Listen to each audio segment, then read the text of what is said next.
Hi everyone, my name is Bray Grimes and I'm the Product and Repair Specialist for band and orchestral instruments at Yamaha Music Australia.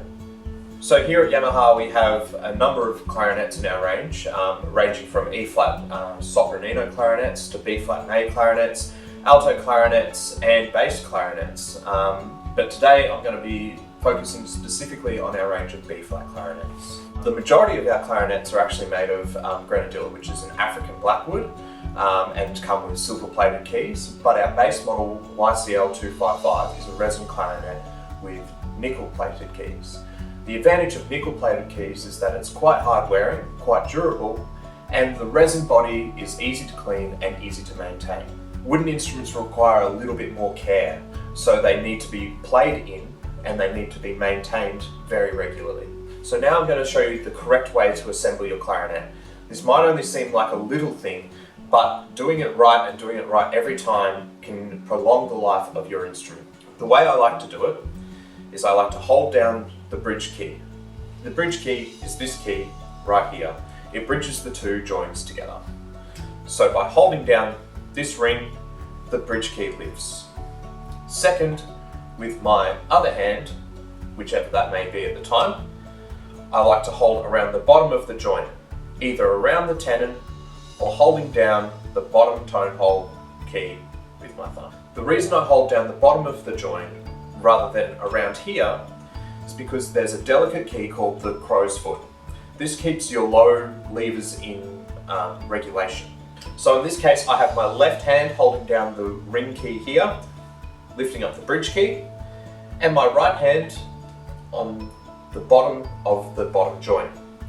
And when I push it together, I use a slight twisting motion, not overly twisting, just to get it into line and push the two joints together. Once it's aligned, the bridge key should form a perfect line. If your bridge key is out of alignment, these pads will not seal properly.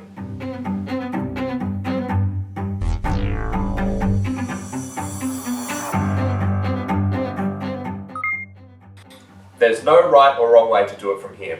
Some people like putting the bell on the bottom joint before they fit the two joints together, and that's totally fine. Some people like to do it afterwards.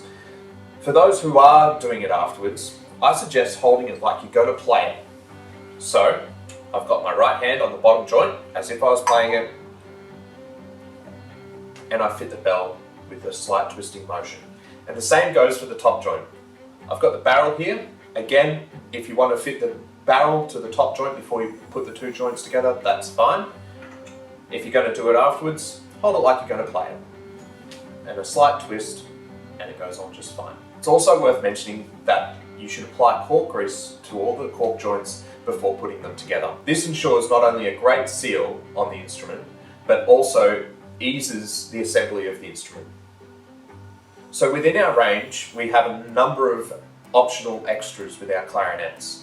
Our 450 series clarinets come with a duet bore as well as a standard grenadilla body. The duet bore is a resin-lined bore which actually prevents swelling and cracking. From the 650 up we have optional E-flat auxiliary keys, which is this key here. And on our custom range of clarinets we have a pitch correction lever situated around the back here. The pitch correction lever aids with the intonation of low notes on the clarinet. It's very important to prolong the life of your instrument that you swab out your instrument after you play. This is especially important for wooden instruments, as when they're exposed to moisture and humidity, they often swell and sometimes crack. To swab out your instrument, I have one rule for clarinet, and that's big end to small end. Yamaha clarinets are provided with a microfiber swab, which you'll find in your care kit upon purchase. Drop the weighted string down the big end or the bell of the instrument and pull through gently to remove any excess moisture. You may have to do this a couple of times to remove the most moisture. Sometimes you'll need to use cleaning paper to remove excess moisture from the tone holes. Do this by releasing the key, placing the cleaning paper under the pad, releasing the key again, and removing the cleaning paper. You can do this with open pads as well, by sticking the cleaning paper in, pushing down the key, releasing the key and removing the clean paper. For silver plated keywork, I use Yamaha's silver polishing cloth to wipe down the keywork after I play. This ensures that the instrument keeps its nice, brilliant sheen.